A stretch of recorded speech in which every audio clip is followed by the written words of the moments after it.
Hi, folks. So before we get started with our episode, I wanted to give a quick PSA that we have launched a brand new civic education podcast. This podcast is called Only in Santa Clara County, and it is essentially the same thing as OSJ, except for the county of Santa Clara. So if you've ever been interested in how county government works, the budget process of county government, the policy process of county government, you can find only in Santa Clara County, wherever you get your podcasts, and on YouTube. And you can also jump right down to the show notes and find the links there. Hello, everyone, and welcome to Only in San Jose, San Jose's first civic education podcast, dedicated to demystifying and democratizing the process of local government in the city of San Jose. My name is Ellina Yin, and I will be your host. Hello, everyone. Welcome back, everyone. Welcome to episode 30, Voting Rights Part 2 with Dr. Angelica Cortez, whom we met in the previous episode. But a quick recap. Dr. Angelica, or Jel, Cortez is a nonprofit executive, organizer, and leading voice in the Filipina X's and O's American power building movement. Voted as Silicon Valley Woman of Influence in the 40 Under 40. She is the mind behind multiple civic and health equity campaigns across the state and nation, and you can learn more about Dr. Cortez by checking out our previous episode. So, in this part of the conversation, Dr. Cortez and I will set the national stage. Then we're going to go and journey down from our national bird eye view down to the ground level of local government. And what counts as local government, that would be your town or city, and then the county government, which you can think of again as the extension of your state.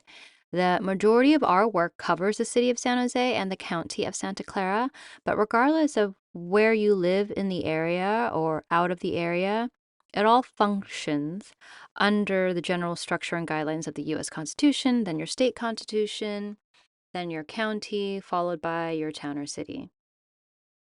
And while this episode, we will be discussing in this episode the elections, we will be tying it to what happens the day after Election Day and every day after that.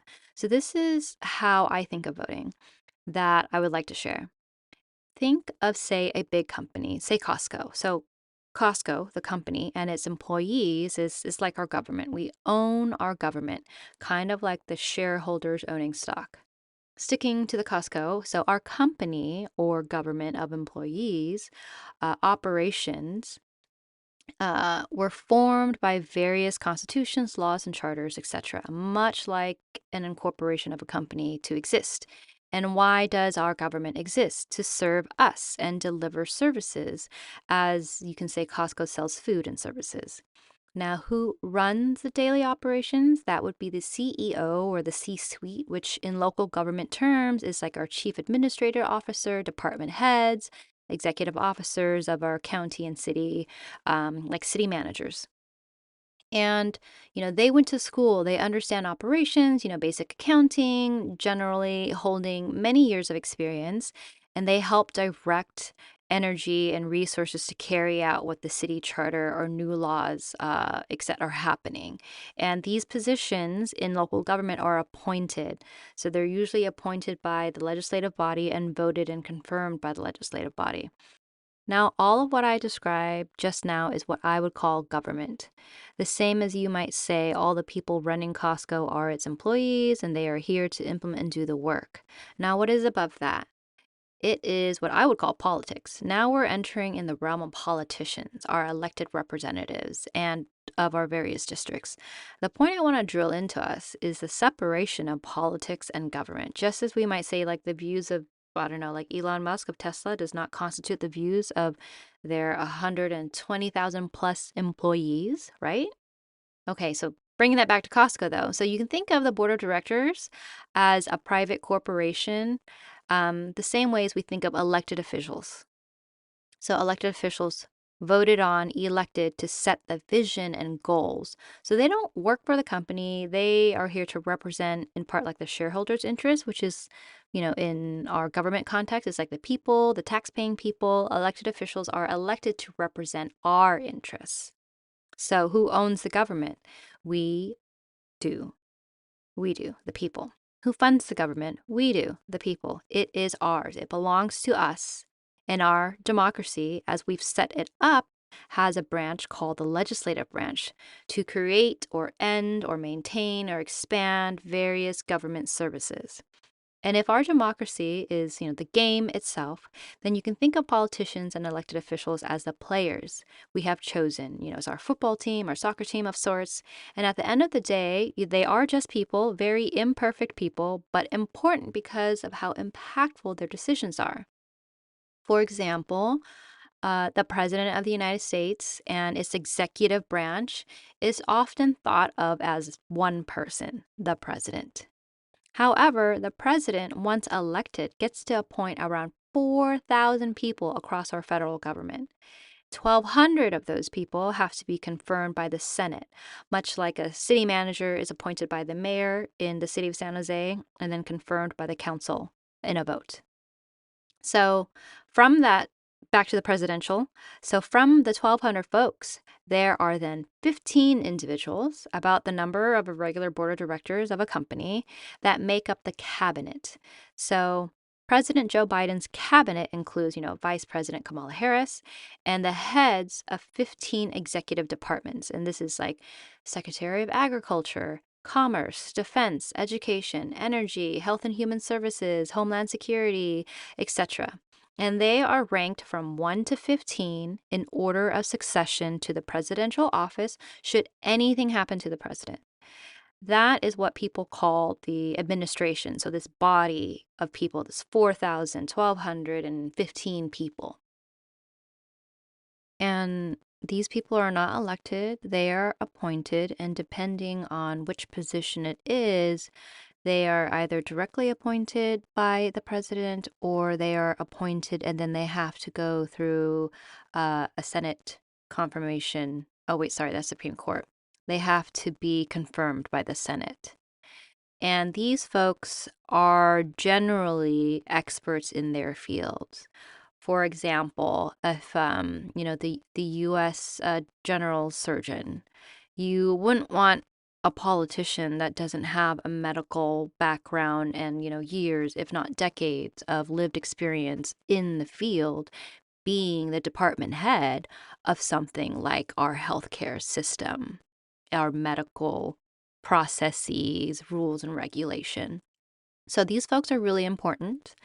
And now we are going to get into politicians, back to politicians and what they do. And what are the jobs of these elected officials? Their job is to maintain a strong relationship with their communities that they represent.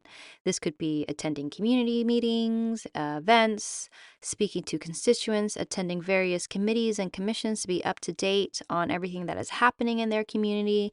And then they attend the public on the record meetings. These are council meetings, commission meetings, or like Senate hearing committees. And you can think of all of these meetings the same way as you might think of the various meetings the working class experiences at their jobs.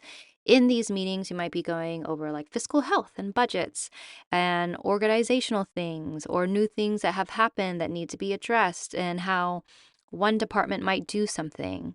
They attend those meetings and act accordingly in our best interests. They gather votes or signatures for laws and bills and programs that again are in our best interests. So not only do they have to be, personable and good listeners, they have to have a little bit of charisma, they have to be good managers and organizers and good at team building and gathering the votes needed at the end of the day for whatever it is they're trying to pass. And for the state of California, this is enshrined in a very, very special way. All of the things that I have discussed.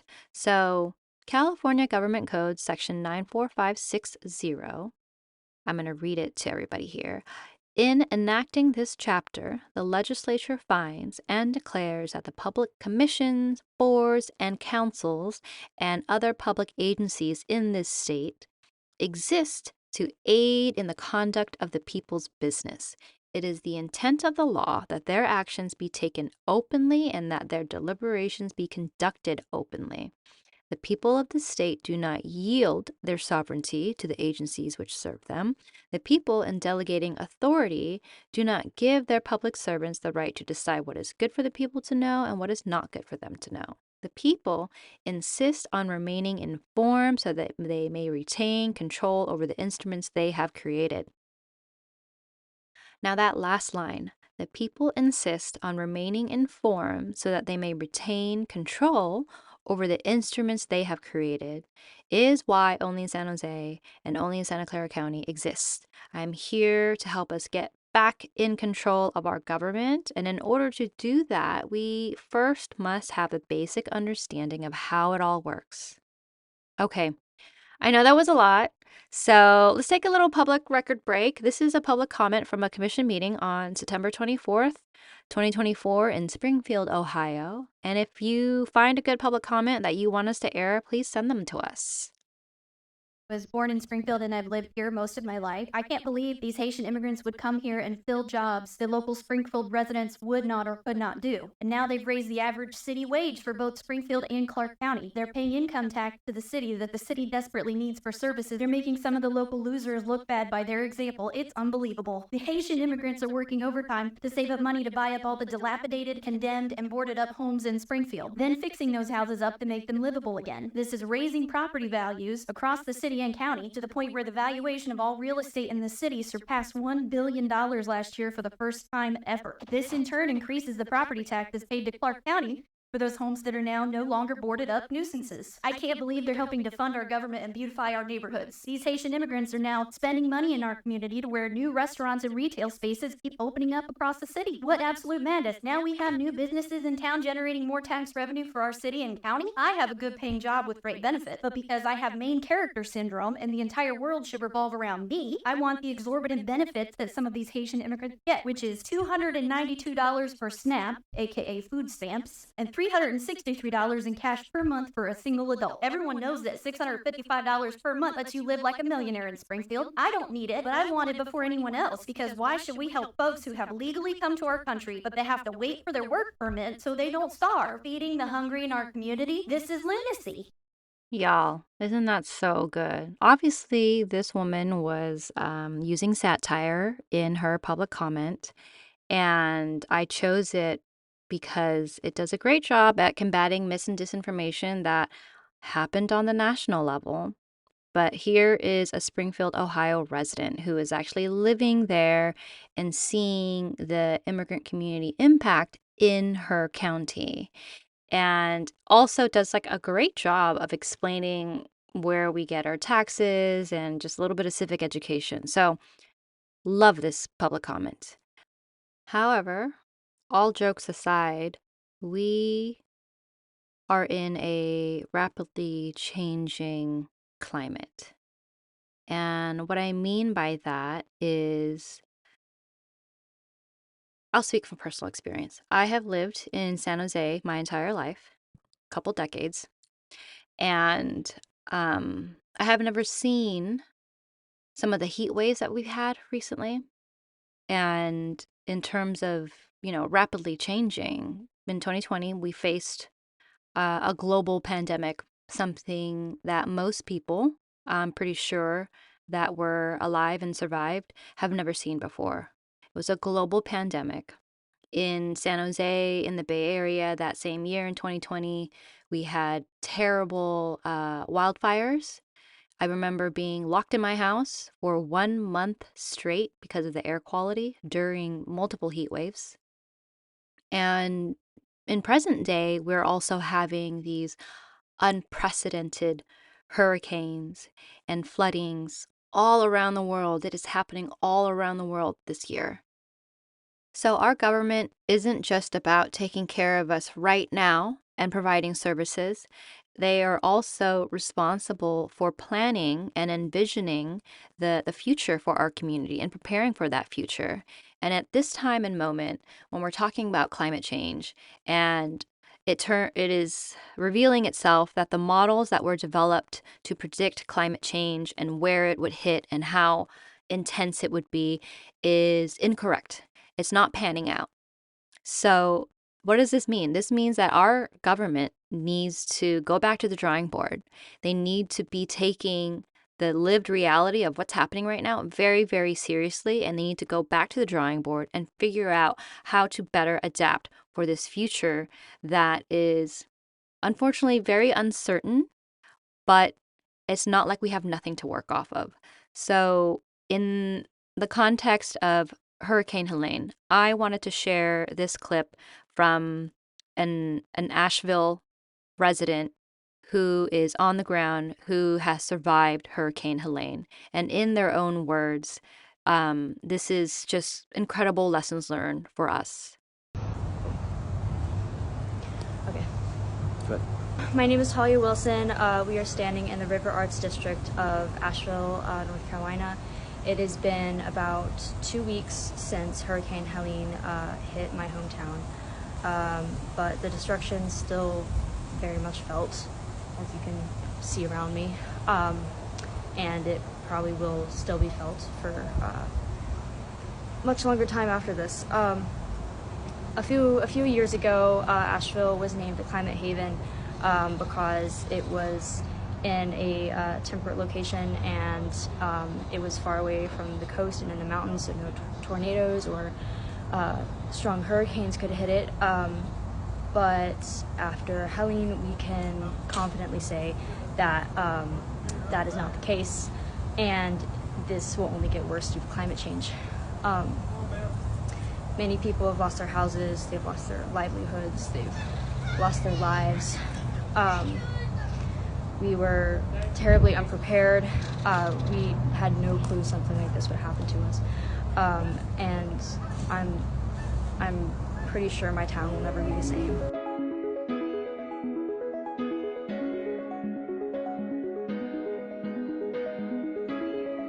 So that was a TikTok clip from Sunrise Movement. You can find all of the media clips that I use for this episode in our show notes. So when I heard that, I was shocked at specifically around the piece of information that they were named a climate haven and that something like this could never happen to them. And as obviously Hurricane Helene was approaching, it's not like they told them to gather food, gather resources, board up, evacuate, or anything like that. This was a complete surprise. And to me, that is so incredibly tragic, and definitely not calling out their government because they're obviously operating off of data and scientific analyses that have predicted climate change to unfold in a certain way in certain regions. And what we are finding out is that these predictions are actually not accurate and they're not panning out. And there have been several headlines saying we're moving faster in this direction than we thought. Things are happening way faster than we thought. Never in our lifetimes have we seen a hurricane go from tropical storm to category 5 in like 13 hours. Never ever happened. So we, since 2020, are just constantly, I keep finding myself saying, unprecedented this has never happened before. And so what does that mean? That means that our government needs to be resilient and adaptive and changing as fast as these conditions. And the way to do that is not by just voting for the person you want to represent you in the various places, but also you yourself becoming civically engaged. And this goes beyond voting. This is after the day you vote and every day after that. This is what we call civic participation. It's not easy by any means, not perfect by any means, but we definitely cannot improve it without directly participating in it, finding out what needs to be improved, and then fixing it. It is something that can only be fixed by direct participation. And it's also not on you as an individual. No, it's not on any one person.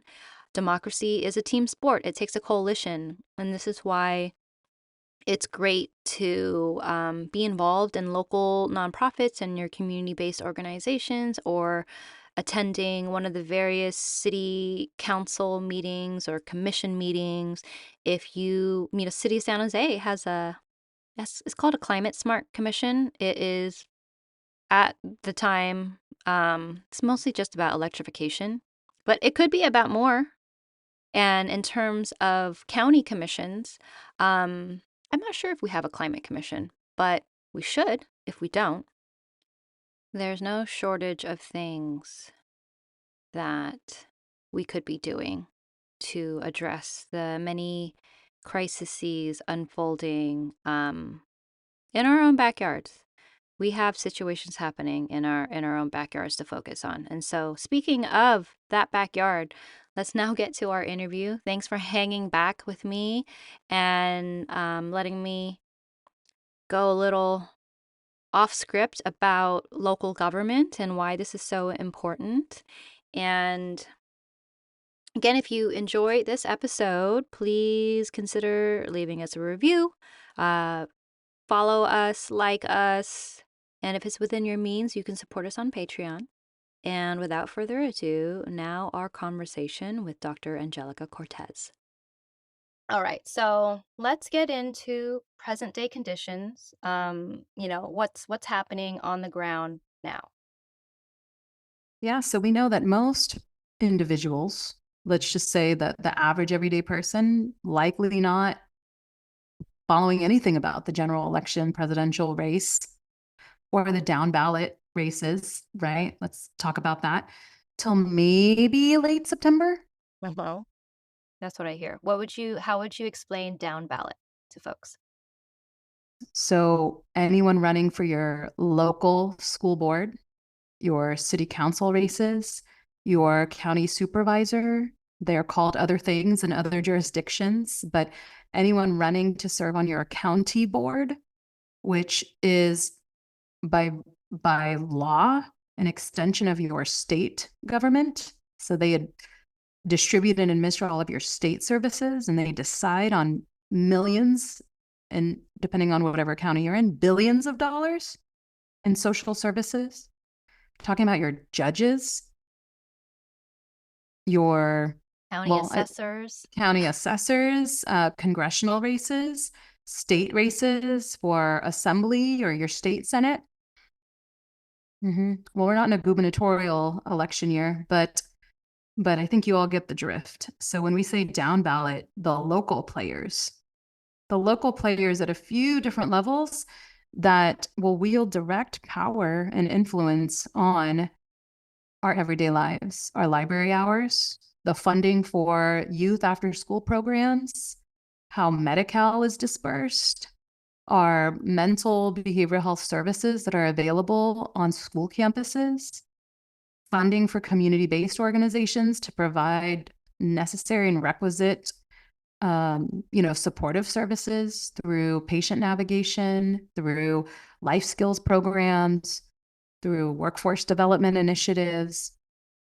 These individuals are making and taking votes on our water. So we have special districts too. We know of a few folks, right, Ellina, that are running for our water board, for our different healthcare boards, for our transportation and municipal boards. So there's a whole world in there. And when we say down ballot, it's everything at that local level. All right. So our present day conditions are not great. Like every single year is like, oh, y'all, this is the year we need to turn up. But it's every year since then. And I know that you're working on a lot for 2024. Yeah, it's a bit much. Always doing the most and trying to do our part here. So we're running phone banking programs and recruiting canvassers right now. So we're using the summer to really form and solidify partnerships with other community-based organizations. I'll shout them out, right? I'm representing Lead Filipino, but the Filipino Workers Center in LA, the Latina Coalition of Silicon Valley, the Vietnamese American Roundtable, South Bay Youth Changemakers, organizations that have what we call integrated voter engagement programs, where we're doing direct relationship building and working to mobilize our youth, our families, our seniors to get their steps in with us. I like to say that because the health equity piece and raising awareness about taking care of our physical, emotional, and mental health throughout this process, right? With just the amount of information that is being pelted at us from every which way. Oh, let's add work and school and life, right? So we'll be using this summer to really solidify those partnerships because we're going all in and pulling out all the stops around our digital strategy, our door knocking initiatives, come this September and October. Early voting begins on October 7th for the November 5th, 2024 presidential general election. Vote-by-mail ballots will be mailed out to all active voters. You can return your ballot at the Registrar of Voters office, by mail, or at an official drop box. You can also drop off your ballot or vote in person at any of the over 100 vote centers between October 26th and November 5th. For more information, go to sccvote.org or call 408-299-VOTE. Remember, you have one vote, make it count. Yeah. So, and I'm just going to go over some quick dates for us for 2024. So ballots for Santa Clara County is going to be October 7th. They're going to be sent out. The last day to register to vote is October 21st. And our general election is November 5th, Tuesday. Don't forget it, everyone. Do not forget. Don't forget about your rights. And so, we talked a little about present day conditions. It is a presidential year, and there is a lot going on with that race, but there's also a lot not being said about the presidential race impacts on a local level. So can you share with us, what is a president and, their administration and their impact on us? What is on the line? Lots of thoughts. Okay, I'll start with the defense and the protection of our democracy. And you think about, right, the power. So this whole episode is, truly about power and translating that power into different spaces, protecting it, using it responsibly. But when we think about the consequences of having someone at the helm that wants to roll back on reproductive rights, on women's rights, on immigrant rights, on gender expansive and affirming care for trans youth, LGBTQ+ community members, our rights, our protections,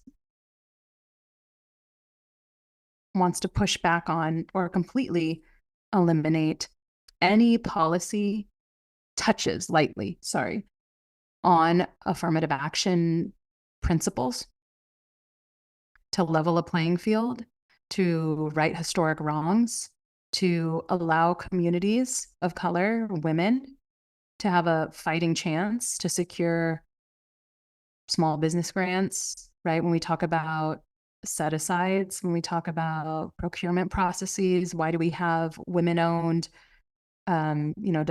diversity certifications? It's to level a playing field and to give a fighting chance to companies, organizations, individuals that have a clearly different starting point. So you're talking about someone who, when we think about Project 2025 and what it has outlined, right, and the complete dismantling, and doing so through legislation, through control of the executive branch, through our courts, through the judicial branch, just a fully fledged comprehensive plan to undo everything we've been working for and the very core fundamentals of this country and our democracy. That's scary to me. Yeah, that is extremely scary.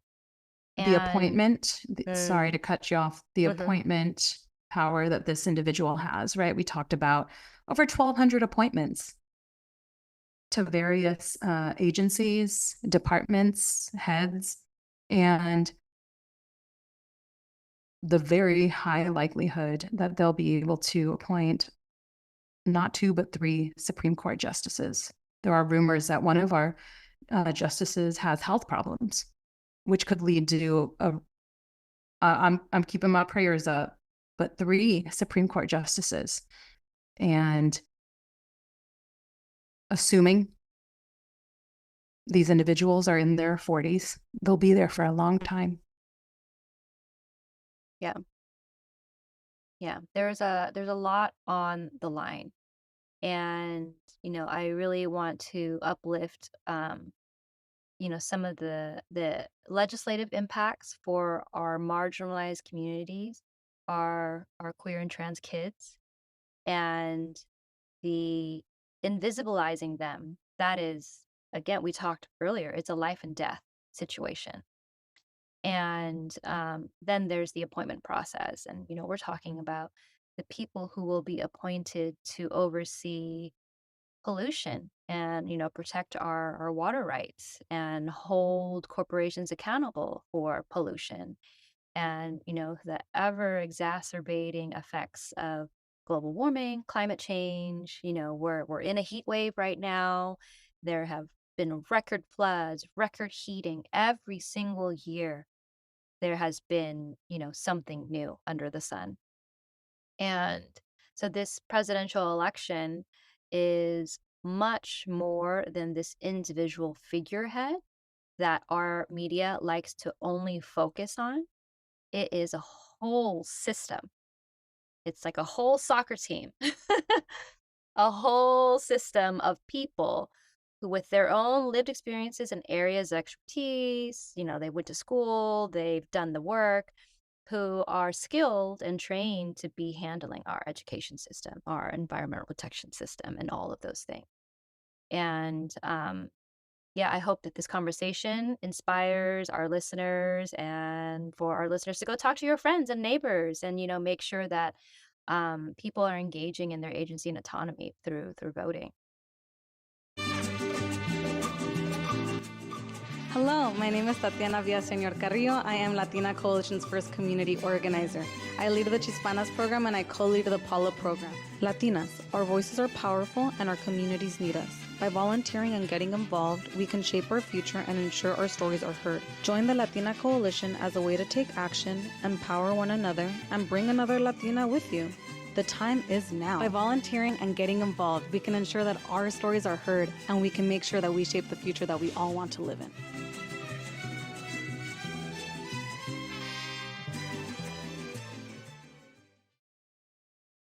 And this might not be the case, what I'm about to say, for every single appointee.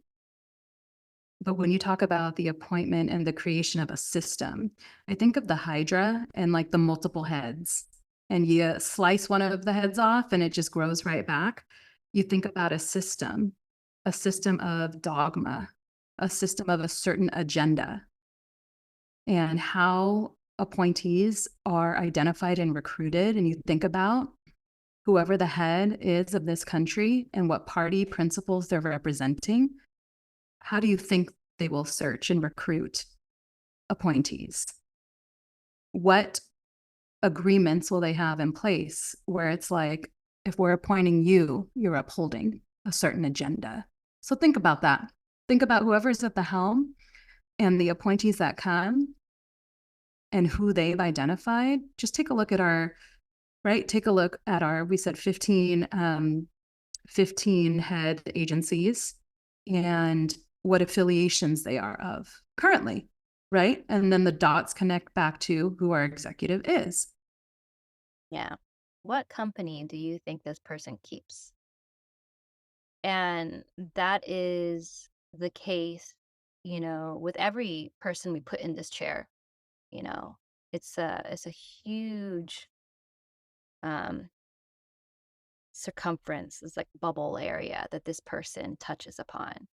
And what we need to do, what we can do right now is definitely get out the vote. You had mentioned phone banking, volunteering at your local community-based organizations to do outreach, volunteering to be a poll monitor.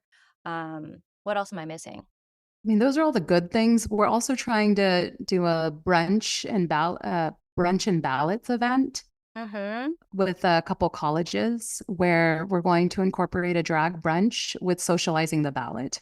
So socializing on the issues and leaning away from, right? We're just telling you to vote, get registered, get ready. But we could really have deeper, I think, inquisitive conversations around the issues that will be on the ballot too. Hey everyone, we're with Lead Filipino. I'm Marnelli Canessa, the Health Equity and Outreach Coordinator. And I'm Angela Pedregal, the Civic Engagement Organizer, and we're leading the Lead Filipino Get Out the Filipino Vote initiative. Did you know that 63.8% of our voters in Santa Clara County identify as API? That's over 400,000 eligible voters that can influence local policies and initiatives, especially influencing our Filipino American community. We welcome people of all backgrounds and experience levels. Our virtual phone banking and canvassing training will set you up for success. Then, every month, we'll be walking and talking in neighborhoods all throughout Milpitas and San Jose, engaging with our PhilAm community members and making a difference together. Can't make it in person? No worries. Phone banking will be virtual. Also, there are opportunities to connect with local organizations and like-minded folks. Visit the link in our bio to sign up and volunteer today. Vote loud. Vote proud. Y voto Filipino! Let's be the change our community needs. Hope to see you on our canvassing days. I think my point is always make it social, everybody. So if you're volunteering to be a poll monitor, bring 2 to 3 friends with you. If you want to take a chance and get your steps in with Lead Filipino, make it a day. Bring your friends, bring your mom, bring your dad, bring your family. You'll meet other community members that join in the shared cause that you have. You'll meet new people. You'll learn things. And there's no better way to really round out your knowledge, to understand that your beliefs and your experiences are your own until you start talking to other community members that are living in a very different context than you, because we exist on a spectrum of realities.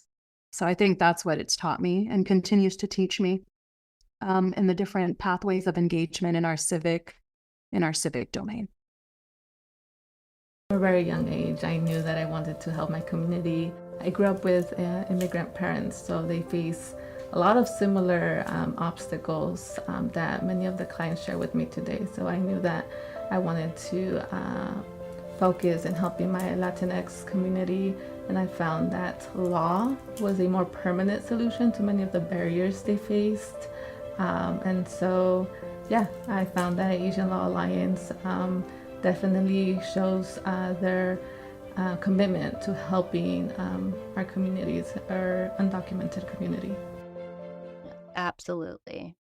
So, folks, get out there, engage and exercise your rights, have fun, host ballot parties. And I think we're in a day and age where there's a lot of polarization and like it's not polite to talk politics. That's old now. Now it's the time to talk politics, and there's definitely ways you can do that respectfully and curiously with each other. And I think that's a wrap. I think we have covered a lot of things. And Jel, what do you want to leave us with? I was going to ask you for like a visualization exercise of like, visualize something better. It's not about idealism. It's about being able to imagine a way forward through the obstacles, in spite of the obstacles, and really deter this voter apathy. I think see yourself as the leader, see yourself as the individual where people are looking to you, and know that you won't have all the answers, and you'll be joining in with other individuals that want to ensure that we're advancing a progressive and an equitable and an inclusive future. So see yourself in that. It's not a spectator sport. Jump right in, get into the game, All right. Awesome. Thank you. Thank you so much, Jel, for your time, for your wisdom, and, the beautiful eloquence that you have, the way with words. Love the Jel words. Thank you, Ellina. Shout out to Only an SJ. If you are not subscribed, then you better. All right, everybody, and that is a wrap for this episode. Thank you so much for joining us. If you enjoyed this episode, please hit that like, that follow, and drop us a comment or a question that you might have. Check out our 2024 voter guide in the show notes. Don't forget to get out there and vote. Make sure that you're using your rights. And I know that hope is a constant struggle right now, and I want to share my secret for maintaining hope. So I don't look for hope. I don't look for hope and inspiration to fuel me. I cultivate hope through action. And I take action through this podcast, through the Civics Masterclass, with my community members, and that sustains me. And so I want to share that with you, and I hope that you are able to take action through the things that you learn from this podcast, the Civics Masterclass, and really build that relationship, build that culture of civic participation in community, and begin to see how being in touch with your autonomy and agency through civic participation is the strongest form of protection for our democracy and for maintaining and cultivating hope. Thank you so much, and until next time.